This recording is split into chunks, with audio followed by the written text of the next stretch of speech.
উত্তরবঙ্গকে পাখির চোখ করেছে তৃণমূল কংগ্রেস। আজ এবং আগামীকাল তৃণমূল কংগ্রেস মমতা বন্দ্যোপাধ্যায় সভা করবেন, একাধিক সভা, এবং অভিষেক বন্দ্যোপাধ্যায় একাধিক সভা এবং জনসংযোগ ছাড়বেন।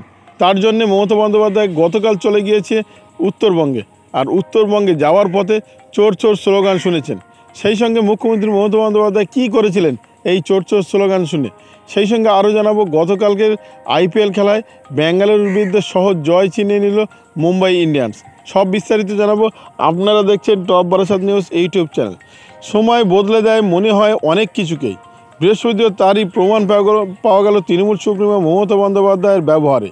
2021 সালে বিধানসভার সময় জয় শ্রীরাম স্লোগান শুনে গাড়ি থামিয়ে রাস্তার ধারে থাকা মানুষদের তাড়া করতে দেখা গিয়েছিল মুখ্যমন্ত্রী তথা তৃণমূল সুপ্রিমো মমতা বন্দ্যোপাধ্যায়ের।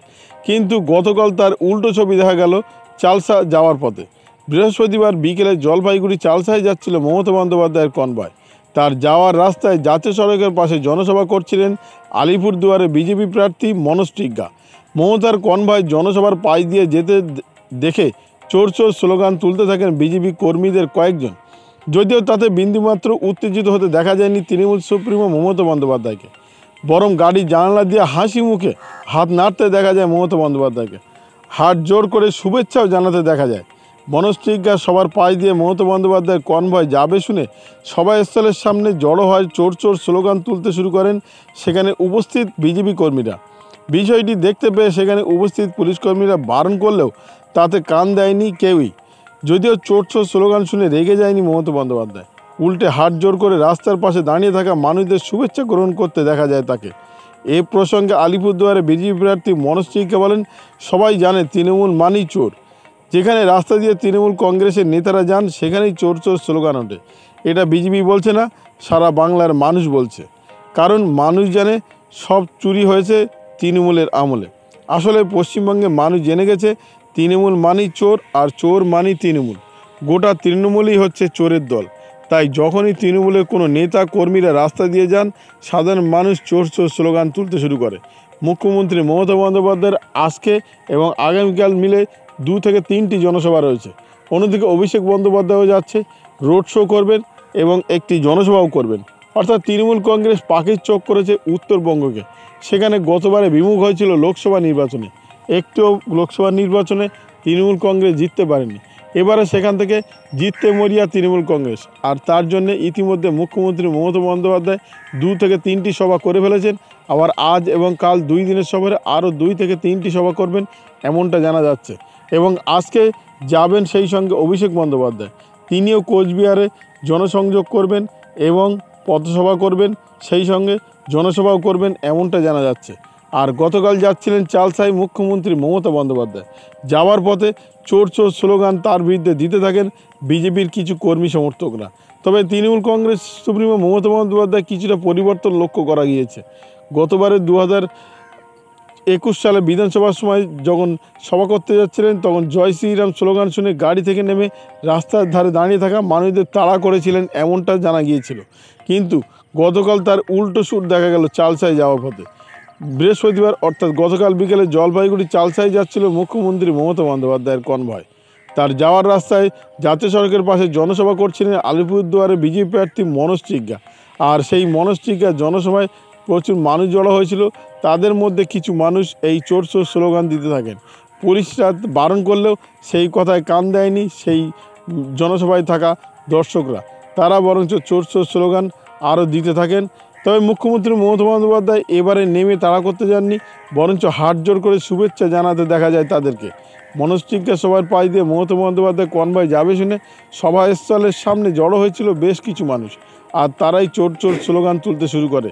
তবে এতে মুখ্যমন্ত্রী মমতা বন্দ্যোপাধ্যায় একদমই রাগেননি, বরঞ্চ তিনি কখনো হাত জোর করে, কখনো তিনি তাদেরকে হাত নেড়ে শুভেচ্ছা জানিয়েছেন। এটা আমরা গতকালকে দেখেছি। তবে মুখ্যমন্ত্রী মমতা বন্দ্যোপাধ্যায়ের যে পরিবর্তন করতে পারা যাচ্ছে সেটা খুবই ভালো দিক। কেননা মুখ্যমন্ত্রী মমতা বন্দ্যোপাধ্যায় 21-এর জনসভা করতে যাওয়ার সময় এইরকম চোর চোর স্লোগান শুনে জয় শ্রীরাম স্লোগান শুনে নেমে পড়েছিলেন এবং তাদেরকে তাড়াও করেছিলেন। আসি পরবর্তী খবরে। জয়ের হ্যাটট্রিক যেখানে একের পর এক দল করছে, সেখানে হারের হ্যাটট্রিক প্রায় করে ফেলেছিল অন্যদিকে মুম্বাই ইন্ডিয়ান্স। এবার ঘরের মাঠে রয়্যাল চ্যালেঞ্জার্স ব্যাঙ্গালোরের কে অনায়াসে হারিয়ে দিল। প্রথমে ব্যাট করে 196 রান করেছিল বেঙ্গালুরু, কিন্তু সেই রান করে মুম্বাইকে আটকাতে পারল না তারা। ঈশান কিষান, সূর্যকুমার যাদবদের ব্যাটে সহজেই জিতল মুম্বাই ইন্ডিয়ান্স। এই জয়ের ফলে প্লে অফের লড়াইয়ে ফিরে এলেন হার্দিকরা। অন্যদিকে 6 ম্যাচের মধ্যে 5টিতে হেরে চাপে আরও বাড়ল কোহলিদের উপর। টস জিতে প্রথমে ব্যাট করার সিদ্ধান্ত নেন মুম্বাই ইন্ডিয়ান্সের অধিনায়ক হার্দিক পান্ডিয়া। আগের 5 ম্যাচে রান পেয়েছিলেন বিরাট কোহলি, কিন্তু এই ম্যাচে ব্যর্থ হয়েছেন তিনি। 3 রানের মাথায় জসপ্রীত বুমরার বল তার ব্যাটের কানায় লেগে চলে যায় উইকেট কিপারের হাতে। বাঁ দিকে ঝাঁপিয়ে ভালো ক্যাচ ধরেন ঈশান কিষান। আইপিএলে অভিষেকে 3 নম্বরে নেমে শুরুটা ভালো করলেও বেশিক্ষণ খেলতে পারেননি উইল জ্যাক্স।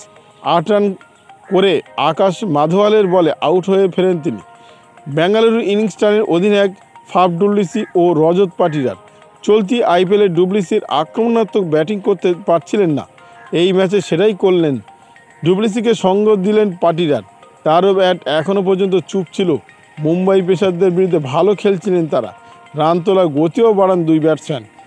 82 রানের জুটি হয় তাদের মধ্যে।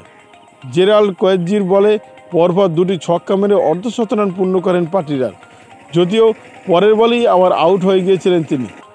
আরও একবার ব্যাট হাতে ব্যর্থ হলেন গ্লেন ম্যাক্সওয়েল। শ্রেয়স গোপালের বলে 0 রানে ফেরেন তিনি। 4 উইকেট হারিয়ে চাপে পড়ে যায় বেঙ্গালুরু।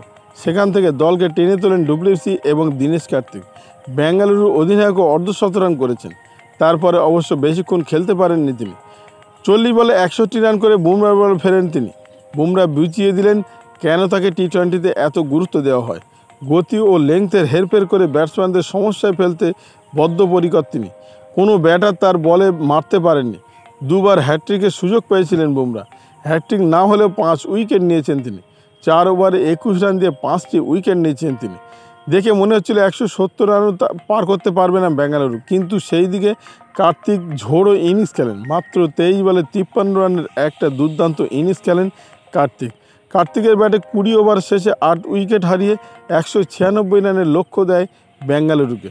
জবাবে রান তাড়া করতে নেমে বিধ্বংসী ব্যাট শুরু করেন ঈশান কিষান প্রথম থেকেই বড় শট খেলতে শুরু করেছিলেন। বিশেষ করে মোহাম্মদ সিরাজ ও ম্যাক্সওয়েলকে নিশানা করেন তিনি। সিরাজ 1 ওভারে 23 রান দেন, ম্যাক্সওয়েল দেন 1 ওভারে 17 রান। পাওয়ার প্লের মধ্যেই মাত্র 23 বলে অর্ধশতরান পূর্ণ করেন ঈশান। প্রথম 6 ওভারে 72 রান করেন মুম্বাই। সেখানে খেলার ফল অনেকটাই নিশ্চিত করে ফেলেছিল বলেই বলা যায়। চলতি আইপিএলে বেঙ্গালুরুকে ভুগিয়েছে তাদের বোলিং। আরও একটি ম্যাচ বাকি রয়েছে, সেটায় পেসার থেকে স্পিনার কেউ নজর কাটতে পারলেন না। উইকেট না ফেলতে পারায় মুম্বাইয়ের রান তোলার গতি কমাতে পারেনি আরসিবি। প্রতি ওভারে বড় শট মারলেন ঈশান্ত এবং রোহিত। শেষ পর্যন্ত আকাশদ্বীপের বলে ছক্কা মারতে গিয়ে আউট হন ঈশান। 34 বলে 69 রান করেন তিনি। ঈশান যেখানে শেষ করেন সেখান থেকেই আবার শুরু করেছেন সূর্যকুমার যাদব। চোট ছাড়িয়ে ফিরে প্রথম ম্যাচে রান পাননি, কিন্তু দ্বিতীয় ম্যাচে তার ব্যাটিং স্বস্তি দেবে সমর্থকদের এবং দলকে। সূর্যের পরিচিত খেলা দেখা গেল ওয়াংখেড়েতে। ক্রিজ ও বোলারদের গতি ব্যবহার করে একের পর এক ছক্কা মারলেন রোহিত। দলের এই ডানহাতি ব্যাটার 38 রান করে আউট হন রোহিত। তাতে অবশ্য সমস্যা হয়নি মুম্বাইয়ের। 4 নম্বরে নেমে হার্দিকও শুরু থেকে বড় শট মারতে শুরু করেন। দেখে বোঝা যাচ্ছিল দ্রুত খেলা শেষ করতে চাইছেন তারা। নেট রান রেটের মাথায় ছিল মুম্বাই ব্যাটারদের। শিশির পড়ায় বোলারদের কাজ আরও কঠিন হয়ে যায়। মাত্র 17 বলে অর্ধশতরান পূর্ণ করেন সূর্যকুমার যাদব। 52 রান করে আউট হয়েছিলেন তিনি। শেষ পর্যন্ত 27 বল বাকি থাকতে 7 উইকেট হাতে নিয়ে ম্যাচ জিতে যায় মুম্বাই ইন্ডিয়ান্স। ফলে মুম্বাই ইন্ডিয়ান্স ফের কিছুটা খেলার মধ্যে, অর্থাৎ সুপার 6-এর দৌড়ে কিছুটা এগিয়ে গেল বলেই বলা চলে। ভিডিওটি আপনার কোনো প্রকারের উপকারে লেগে থাকে অবশ্যই লাইক, কমেন্ট, শেয়ার করবেন। সেই সঙ্গে চ্যানেলটি সাবস্ক্রাইব করার অনুরোধ রইল। সবাই ভালো থাকবেন, সুস্থ থাকবেন।